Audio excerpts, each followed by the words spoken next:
Okay, welcome back to the show. It's Anti-War Radio. I'm your guest host, Zoe Greif, and I've got on the line Joe Lauria.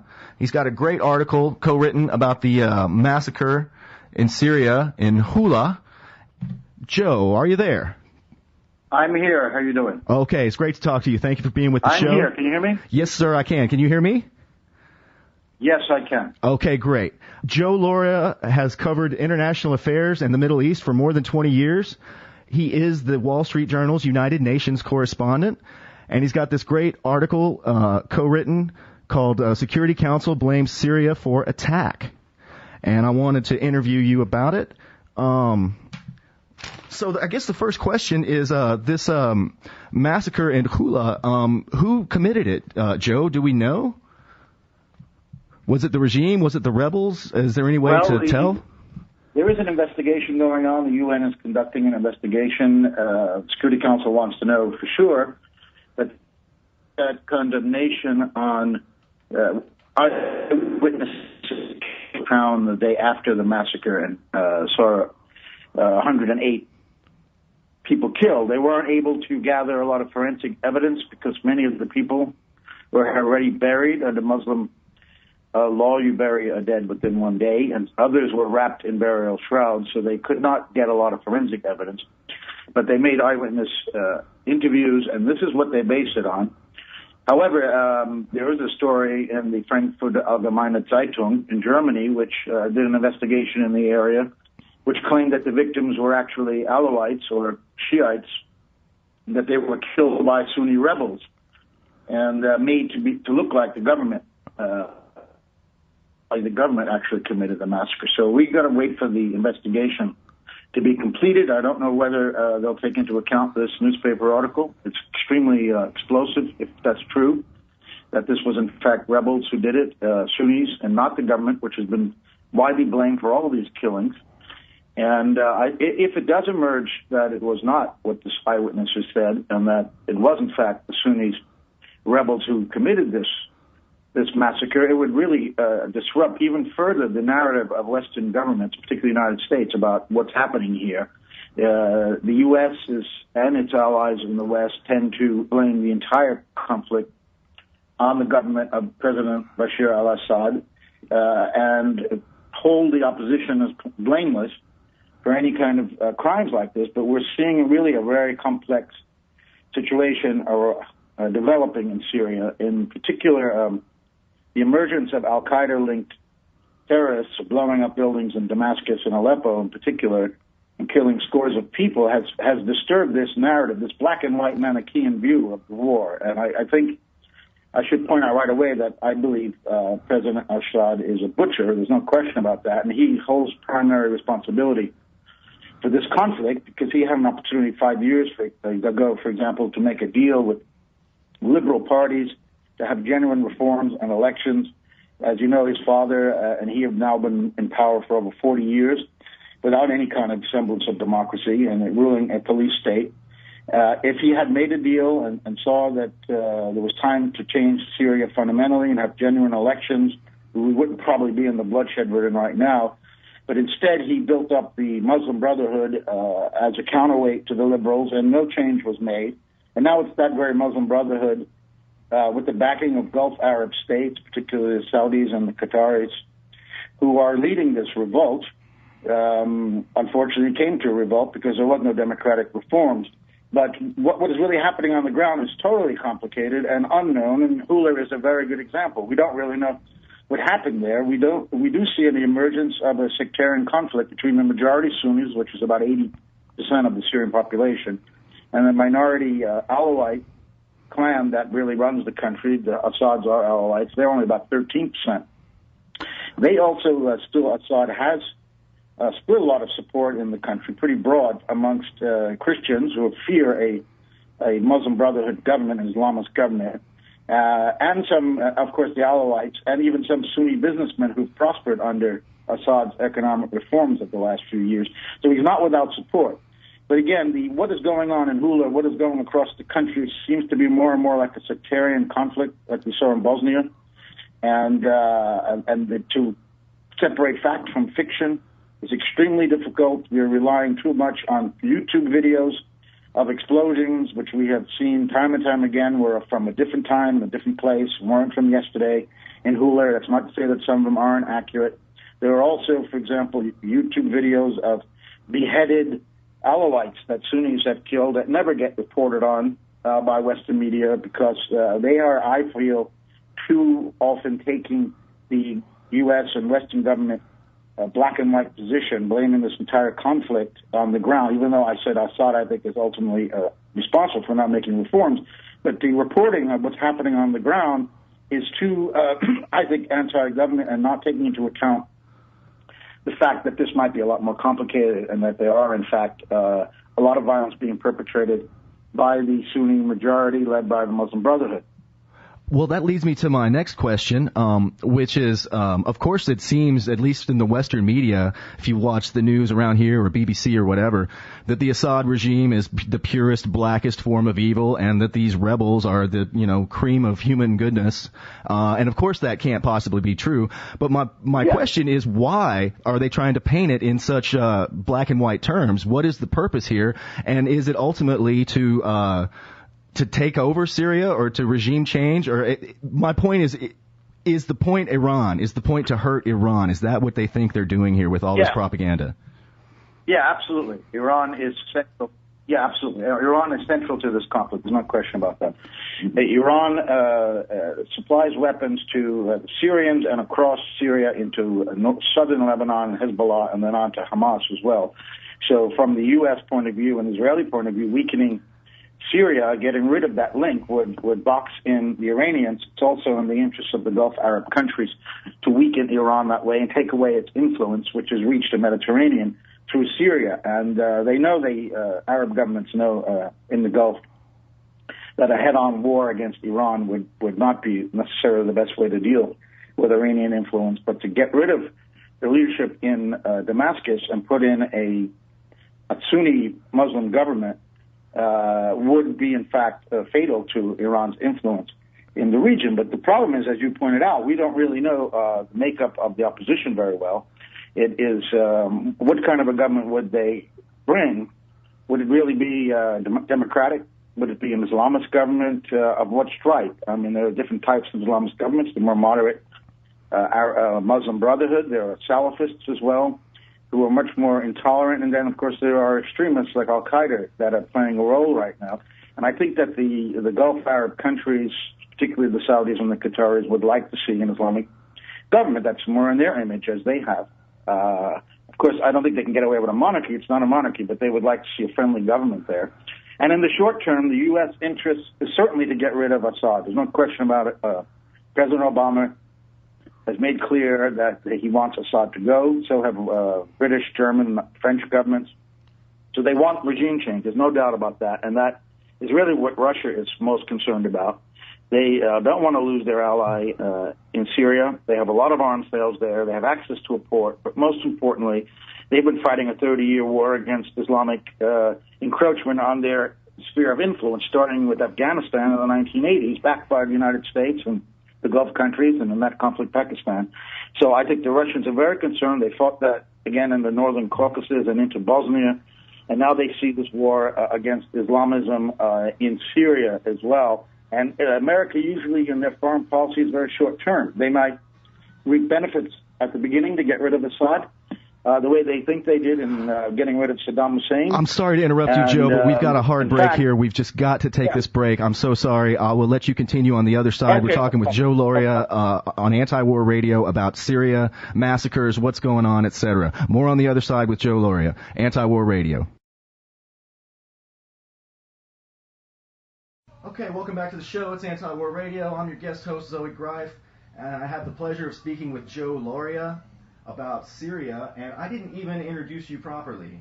Please forgive me. I'm going to go back and take the time to do that. I mentioned that Joe is the Wall Street Journal's United Nations correspondent, but I didn't mention that his work has appeared in the Boston Globe, the Montreal Gazette, the London Daily Telegraph, BBC, the Sunday Business of London, and more publications and TV stations than I can even bother to read off in this segment.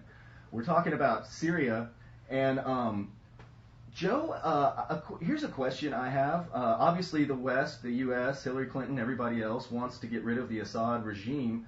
What in the world do they think is going to replace it that's going to be so much better? You talked about the Muslim Brotherhood, the Salafists, the Islamists, and all these other possibilities that seems like from, the West point of view would be even worse. So what are they thinking, Joe? Yeah, that's a good point, sir. As I was saying before the break, the United States often has a very short-term view of their foreign policy. They may get rid of Assad, and they may have an Islamist-dominated government in which secular liberals, who could have made a deal with Assad 5 years ago, will be in the minority. And while Assad may go, and in fact the Islamic government might at first be amenable to U.S. interests, because let's face it, if you're an Islamist, you're in the Muslim Brotherhood, you want to come to power, and the Americans come to you and the Gulf Arabs and say, here's a lot of money and here are weapons, you're going to agree with them. But once you get into power, your own agenda will surface. We've seen this happen before with Saddam Hussein, for example, in Iraq, where the U.S. backed him against Iran. And then, of course, the Iraqis had their own agenda, and they invaded Kuwait. So you never know what's going to happen in the future, and it's very risky. But I think downplaying the opposition right now is very dangerous, because I think the public should know what it is, who it is we're backing, and who might replace Assad. As bad as Assad is, we don't really know what the future would bring, what kind of a government that would be, and what kind of policies it would have. Even in Israel, the establishment is split about whether to continue to want Assad to stay in power or to get rid of him. Getting rid of him, as we said before, would weaken Iran, which is certainly in Israel's interest.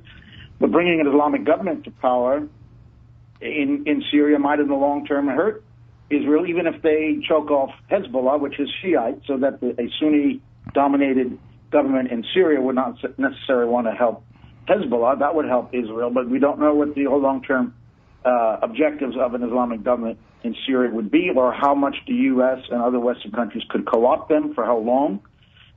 We just need to know more about the opposition right now. And that was the same problem in Libya. There was really not a lot of knowledge about who was fighting against Gaddafi. As we see now, it's a complete, total chaos.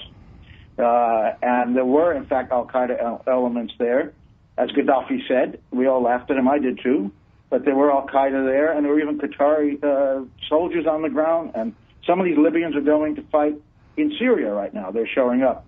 So I think the big question is about intervention, military intervention, whether the West will do this, whether they should do this. And I think...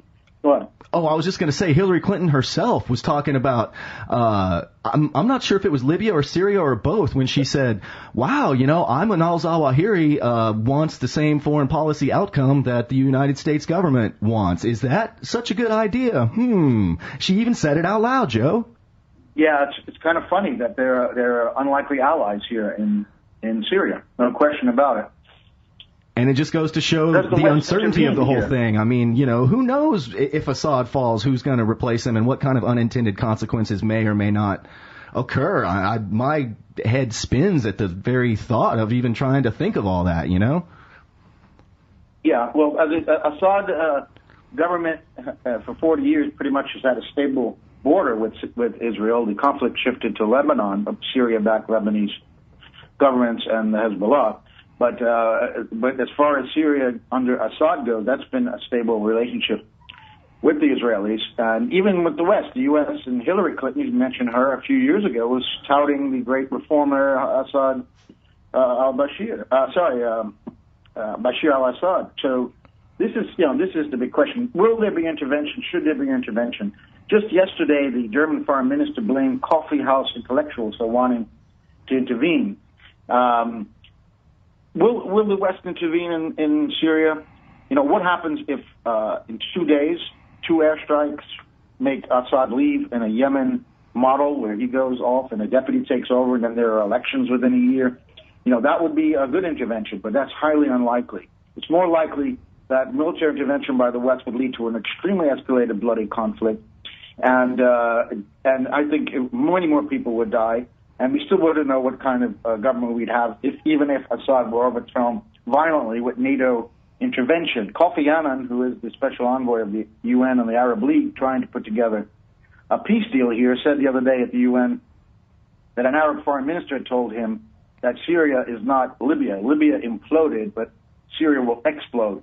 So intervention by NATO could very well lead to a larger conflict that would spill over into neighboring countries, particularly Lebanon. And I think that where they have very much kind of also a very complex sectarian makeup that, as we know, had a long civil war during the 1970s. So I think military intervention is probably a very risky move because it wouldn't bring immediate success. It wouldn't necessarily bring a democracy to the point of a gun, as we saw in Iraq, how difficult that was. And there's an Arab journalist I know at the UN, a Lebanese, who told me that he thinks the West will not intervene because they'd rather see the Syrians destroy themselves and weaken themselves, and then there could be a failed state. I don't know if that's a good idea either. But this is the really open question now about where it leads to next and whether NATO or a Western coalition of some sort uses airstrikes and openly arms the rebels. We know now they have anti-tank weapons, and these have to be coming from the Gulf states. So again, the conflict is certainly increasing. The opposition is divided. They chose a new leader yesterday in Istanbul, a Kurd, so that neither the Sunnis and the Muslim Brotherhood, which dominates the opposition, nor the liberals would have one of theirs leading it. So they have a weak guy now who's a Kurd. But again, that is really, we have to look. What is the organization of the opposition? That would be the government that would replace Assad. It's divided. It's dominated by the Muslim Brotherhood. And it's not a very rosy picture for the future of Syria, I could say that. Well, I got another question, Joe. In your article in the Wall Street Journal, co-written by Noor Malas, entitled Security Council Blames Syria for Attack, you mentioned these UN observers, or are they NATO observers? But they're unarmed, and I'm just thinking, what in the world are they doing wandering around unarmed, observing what, and for what purpose? Well, Kofi Annan created a 6-point peace plan in which there should be a ceasefire, political prisoners released, access to media and humanitarian aid, and the beginning of a political dialogue. And together with that plan that was approved by the Security Council, they deployed 300 unarmed UN observers. And the purpose of these observers is to now stay positioned in some of the more violent places like Homs and Hama and Aleppo, and try to prevent violence. Because when they're present, generally there isn't a lot of fighting going on. They are there to observe and report on violations of the ceasefire by both sides. That's their role. There just aren't enough of them. And they're also coming under attack. They're shot at almost every day. The head of UN peacekeeping told us a week ago they were shot at when they tried to go into Kobert, this new site of a massacre the other day. So they're largely, you would say, ineffective if you want to think that the purpose of these monitors is to bring the ceasefire. They are not bringing about a ceasefire. There aren't enough of them. They're being shot at, and they can't be everywhere at all times. So where they're not, there's generally a lot of violence going on. And I said they're very close to the violence themselves. They're being attacked. None of them have been killed yet. If one of them is killed, we might very likely see them withdrawn. But the purpose of the unarmed observers is simply to report on ceasefire violations and hopefully by their presence to deter violence. But unfortunately, it isn't working. Speaking of not working, Kofi Annan's peace plan doesn't seem to be working at all. What does it involve? Trying to get people to negotiate at a table, but they won't even do that? Or what's the status of that? Yeah, it's close to collapse, if not collapsed. And that's a real shame, because that would be a way to try to get us out of this mess. As I said, it's the ultimate purpose is to create a political dialogue between the opposition, who isn't united, as I pointed out, and the government of Assad, and to bring about elections within a year, which even Assad could take part in if he wanted to. Very unlikely would win, since it's only a minority of Syrians who support him. So he's not going to be interested in that plan. Let's face it. He doesn't want to go from power. He should have tried to do this years ago, and he didn't. So now, not only is it his political power that he wants to maintain, but it's the survival of his people, of the Alawites. There is so much hatred for them by the majority Sunnis, going back to a massacre his father committed in 1980 in Homs against the Muslim Brotherhood, wiping out an entire neighborhood, killing as many as 20,000 people. That their survival and revenge attacks on them could very likely follow if the rebels get too strong and come to power. If they came to power, the fear of the Alawites would be vulnerable to revenge attacks on a huge scale. So they're fighting for their lives, not just their political lives, but their actual lives. And this is what's so dangerous here. And throwing into the mix, Syria is said to have one of the largest, if not the largest, stock of chemical weapons anywhere on the planet. Oh, dear, I wish you wouldn't have said that, Joe. Yes, a very strong, if the rebels are built up by Western and Gulf weapons, and we see now they're having anti-tank weapons, which they never had before. It was only small arms from the very beginning. And if there's NATO intervention, if they feel threatened to the point, as I said, of the survival of their sect, they could use chemical weapons. I mean, this is, there is no easy solution here, and I really don't know. I can't offer one. I think that military intervention by NATO is not a magic bullet and will not solve this thing. I think it will probably make it worse. And in the meantime, there has to be better reporting about what's going on to show the complexities of this. And I think that's a real problem right now, that there's too much blame being put on one side. And if we had a more realistic view of that, I don't know whether how much that would do, but at least people would be informed about whether our government should get involved in another conflict. Well, Joe, we're over time as it is. Thank you very much for yours on the show. The article is at the Wall Street Journal. Security Council Blames Syria for Attack, written by our guest, Joe Lauria, and co-written by Noor Malas. Thank you very much for your time and your expertise. I certainly hope they don't stir up that hornet's nest any worse, but it sounds like that's exactly what everybody's trying to do. Have a great day, Joe. Thanks for your time. Thank you very much. Nice to talk to you.